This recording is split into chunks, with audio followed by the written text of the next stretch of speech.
Carl Rogers writes, "A person is a fluid process, not a fixed and stagnant entity, a flowing river of change, not a block of solid material, a continually changing constellation of potentialities, not a fixed quantity of traits."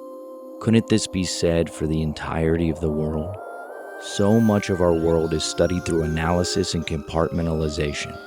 We often feel that in order to understand something, we need to separate it from its context so that we can truly see it clearly and directly. However, this cold data scientific reductionism, although useful in some ways, oftentimes leaves out the complexity and abundance of context at play. Nora Bateson asks, how can information be produced without pulling the world apart?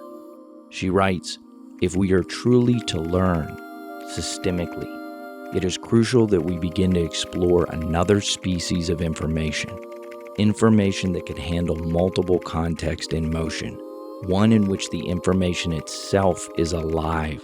Ecologies are not static, and within them, many organisms respond and calibrate to each other's responses in varying timings. So what is warm data? Warm data is the information that is alive within the transcontextual relating of a living system. What do we mean when we say transcontextual? Simply stated, it is the ways in which multiple contexts come together to form complex systems. Gregory Bateson's work as an anthropologist, ecologist, and philosopher began to touch on the extreme importance of context. Bateson stated that context is all, emphasizing that the true meaning only begins to emerge when we look at the contextual webbing in which communication and relationships take place. How can we begin to explore this warm data, the web that links our world? Bateson states, the major problems in the world lie in the difference between how man thinks and how nature works. Existence is a priori to the categories we have constructed. Biology, sociology, anthropology, all various lenses in which to see and examine life. But in this compartmentalization, we are missing massive amounts of nuance and complexity. How can we think transcontextually, beginning to examine and explore the patterns and relationships between ecology, media, spirituality, health, education, technology, family, and history?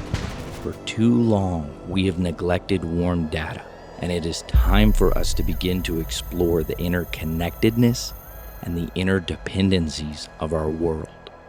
Warm data goes beyond traditional data and statistics, which often focus on isolated pieces of information. Rather, warm data emphasizes a need to understand the context, relationships, and interdependencies within our complex systems.